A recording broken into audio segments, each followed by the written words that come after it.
দৰং জুডিচিয়াৰীত নতুনকৈ দুটা পদ মুকলি হৈছে আৰু এই পদ দুটা গ্ৰেড 4 লেভেলৰ পদ হয় আৰু এই দুটা পদ পিয়নৰ হয় আৰু এই দুইটা পদ আনৰিজাৰ্ভ হৈ আছে সকলোৱে এপ্লাই কৰিব পাৰিব ইয়াতে এসটি ওবিসি বুলি কথা নাই সকলোৱে এপ্লাই কৰিব পাৰিব আৰু ইয়াতে স্যালাৰি উল্লেখ কৰা আছে গ্ৰেড পে স্যালাৰি সকলোবোৰ আছে তাৰ পাছত ইয়াতে কোৱালিফিকেশন আৰু এলিজিবিলিটি দিয়া আছে এলিজিবিলিটি সো কোন সকল ব্যক্তিয়ে এপ্লাই কৰিব পাৰিব ইয়াত লিখা আছে ইয়াতে কৈছে যে যিসকলে মিনিমাম ক্লাস 8 পাস কৰিছে তেওঁলোকে এপ্লাই কৰিব পাৰিব অৰ্থাৎ কোনোবাই যদি ক্লাস 8 পাস কৰিছে তেওঁলোকে এপ্লাই কৰিব পাৰিব আৰু মনত ৰাখিব কোনোবাই যদি মেট্ৰিকো পাস কৰিছে তেনে ক্ষেত্ৰত এপ্লাই কৰিব পাৰিব কিন্তু কোনোবাই যদি হাই সেকেন্ডাৰী অৰ্থাৎ এইচএস যদি পাস কৰিছে তেনে ক্ষেত্ৰত তেওঁ এপ্লাই কৰিব নোৱাৰে যদি কোনোবাই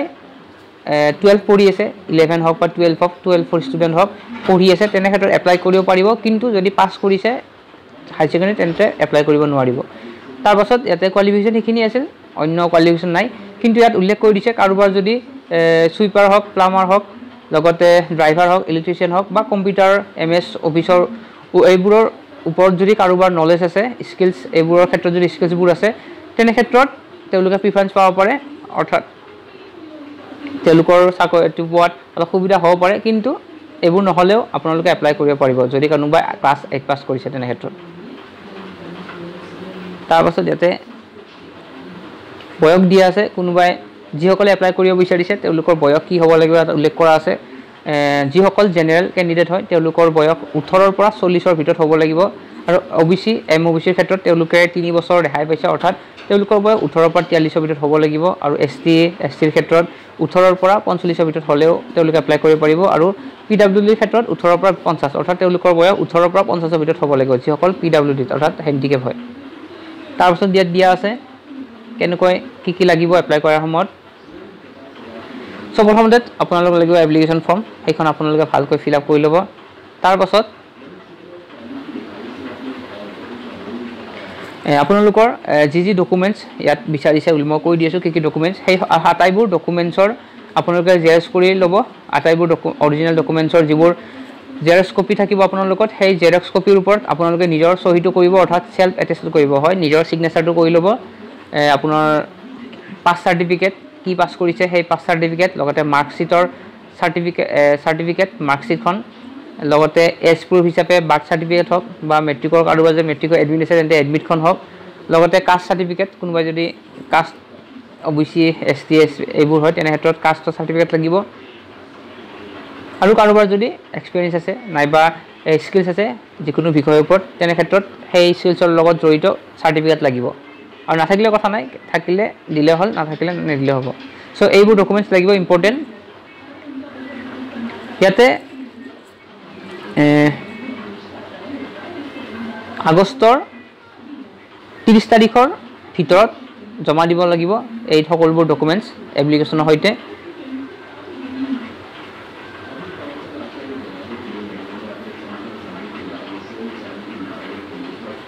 so it উল্লেখ কৰিছে যে there is no need for submitting any other document except as indicated above so ইয়াত উল্লেখ কৰা ডকুমেন্টৰ বাহিৰে অন্য কোনো ডকুমেন্টস বিচৰা নাই বুলি উল্লেখ কৰা আছে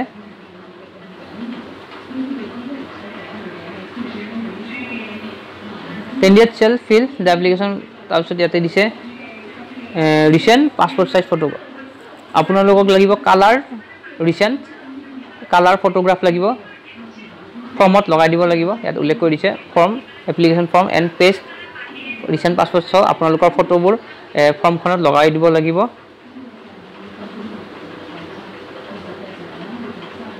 আৰু সাইন কৰিব লাগিব হয় এখন ফটোখনৰ এনেকৈ সাইন কৰি দিব নাইবা এনেকৈ সাইন কৰিলে হল জাস্ট ফটোখনৰ ওপৰেৰে এটা সাইন মাৰিব ইয়াতে উল্লেখ কৰি দিছে সাইন কৰিব দিছে ফটোখনৰ ওপৰেৰে আৰু ইয়াত দিছে 4 copies of the same photo আৰু যিখন ফটো আপোনালোকে এপ্লিকেশন ফৰ্মত লগাব সেই সেম ফটোখনকে 4খন কপি দিব হয় 4খন কপি দিব লাগিব ফটোখনৰ ইয়াতে উল্লেখ কৰি দিছে ষ্টেবল মাৰি দিলে হল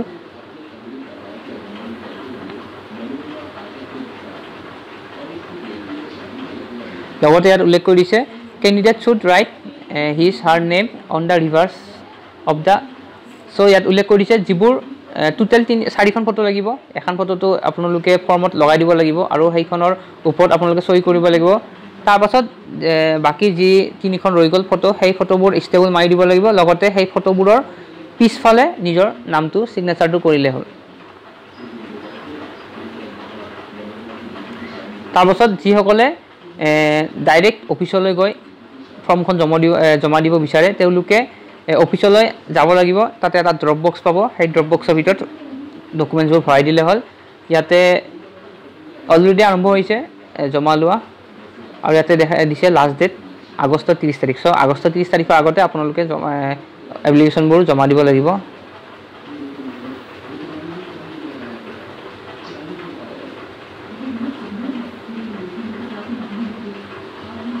তাৰপাছত ইয়াতে উল্লেখ কৰি দিছে candidate R first required to download সব প্ৰথমতে তেওঁলোকে ডাউনলোড কৰিব লাগিব এডভাৰটাইজমেণ্ট কপিখন লগতে এপ্লিকেশ্যন ফৰ্ম আৰু হেতু প্ৰিন্ট কৰি ল'ব লাগিব ইয়াত ওয়েবসাইটটো দিয়া আছে তাৰ পৰা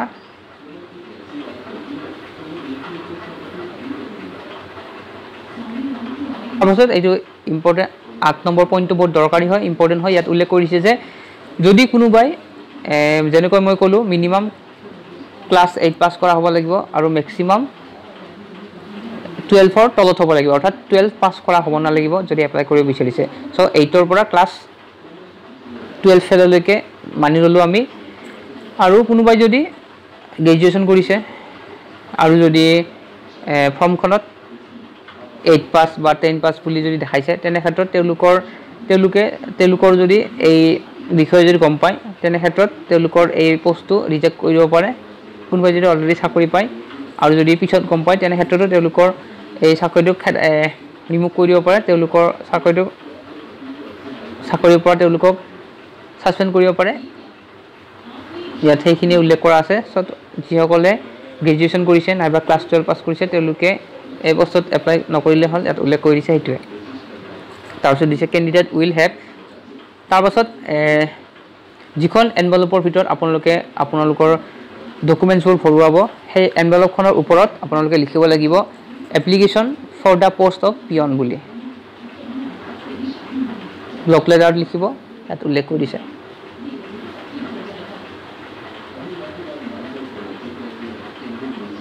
তাৰপাছত ইয়াত উল্লেখ কৰি দিছে যদি আপোনালোকে ফেক্স ইমেইল নাইবা অন্য মেথডেৰে যদি এপ্লিকেশ্যনবোৰ জমা দিব বিচাৰে তেনে ক্ষেত্ৰত ৰিজেক্ট কৰা হ'ব সো আপোনালোকে অফিচলৈ গৈ জমা দিব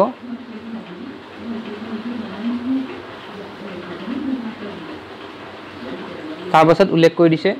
valid employment exchange registration number is mandatory so আপোনালোকৰ এক্সচেঞ্জৰ যিটো এমপ্লয়মেণ্ট এক্সচেঞ্জ নম্বৰ থাকে সেইটো লাগিব আৰু মনত ৰাখিব ভেলিড লাগিব যদি কাৰোবাৰ এক্সপায়াৰ হৈছে তেনে ক্ষেত্ৰত তেওঁলোকে ৰিনিউল কৰি ল'লে হ'ল নম্বৰটো লাগিব বহুত দৰকাৰী হয় আৰু লগতে ফৰ্মখনত আপোনালোকে নিজৰ কন্টেক্ট নম্বৰটো আপোনালোকৰ মোবাইল নম্বৰটো ধুনিয়াকৈ দেখাবকৈ লিখি দিব লাগিব তাৰপাছত উল্লেখ কৰি দিছে 15 নম্বৰ পইণ্টত permanent residence of the district Darrang may be given ইয়াত কৈছে যিসকল দৰঙৰ স্থায়ী বাসী হয় তেওঁলোকক বেছি প্ৰিফাৰেন্স দিয়া হ'ব ইয়াতে এইটো উল্লেখ কৰা আছে আৰু এজন ব্যক্তিয়ে এখনে ফৰ্ম জমা দিব পাৰিব বুলি উল্লেখ কৰা আছে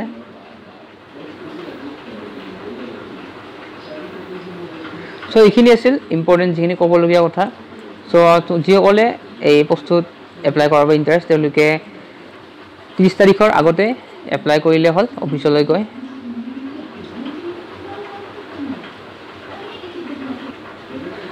যেতিয়া আপোনালোকে এপ্লাই কৰিব তেতিয়া ডকুমেণ্টছৰ লগত এখন আপোনালোকে সৰু চাই এখন খাম ল'ব আৰু সেই সৰু খামখনৰ ওপৰত আপোনালোকে পোষ্টেল ষ্টাম্প লগাব পোষ্টেল ষ্টাম্প আৰু নিজৰ ঘৰৰ এড্ৰেছটো লিখি ফালে আপোনালোকে ডকুমেণ্টছ আৰু সেই সৰু এনভেলপখন এখন ডাঙৰ এনভেলপত ভৰুৱাব য'ত আপোনালোকে কি পোষ্টৰ এপ্লাই কৰিছে ব্লক লেটাৰত লিখিব আৰু অফিচলৈ জমা দিব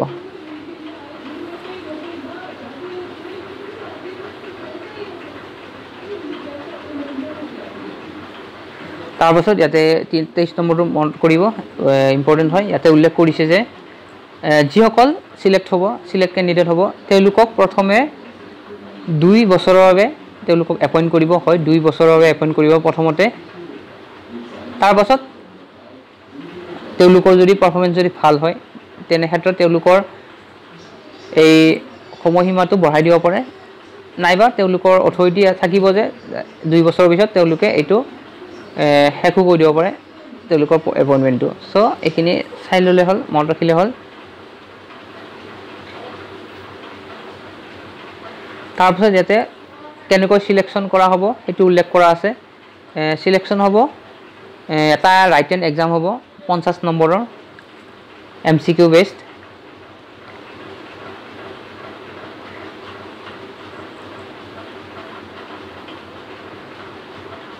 এটা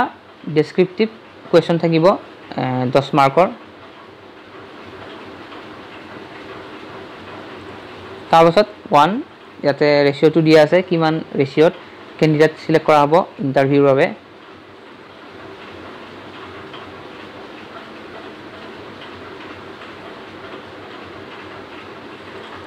ভাইভা ভইচত 30 মাৰ্ক থাকিব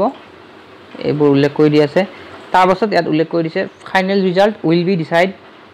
will be decided based on the total mark obtained in the so written exam আৰু লগতে ভাইভা ভইচত যিমান মাৰ্ক পাব সেই মাৰ্কৰ ওপৰত বেছ কৰি ফাইনেল ৰিজাল্টটো তেওঁলোকে সাবমিট কৰিব এইখিনি উল্লেখ আছিল আৰু এপ্লাই কৰাৰ পাছত কোন সকল ব্যক্তিৰ নাম সিলেক্ট কৰা হৈছে কাৰ এপ্লিকেশন গ্ৰহণ কৰা হৈছে আৰু কেতিয়া এক্সাম হ'ব কেতিয়া এডমিট আহিব এই সকলোবোৰ বিষয়ে জানিবৰ বাবে দৰং জুডিচিয়াৰী যিটো ৱেবছাইট আছে ইয়াত দিয়া আছে এই ৱেবছাইটটোক সময় চেক কৰি থাকিলে হ'ল ইয়াতে সকলোবোৰ তেওঁলোকে আপডেট দি থাকিব আৰু তাৰপিছত এক্সামিনেশ্যন আৰু ইন্টাৰভিউ চেণ্টাৰ দৰঙতে হ'ব জাষ্ট ডেটটো আৰু ভেন্যুটো তেওঁলোকে ৱেবছাইটত উল্লেখ কৰি দিব সময়ত সো এইখিনি আছিল ইম্পৰ্টেণ্ট কথা সো আপোনালোকে অতিগ্ৰে এটো এপ্লাই কৰি ল'ব গ্ৰেড 4 পদটোত ভাল পদ হয় ভিডিওটো দেখিনি আছিল যিসকলে ভিডিও চাইছে তেওঁলোকে ভিডিও লাইক কৰিব আৰু লগতে চেনেলটো যদি সাবস্ক্ৰাইব কৰা নাই তেনে সাবস্ক্ৰাইব কৰি ল'ব ধন্যবাদ আজিৰ বাবে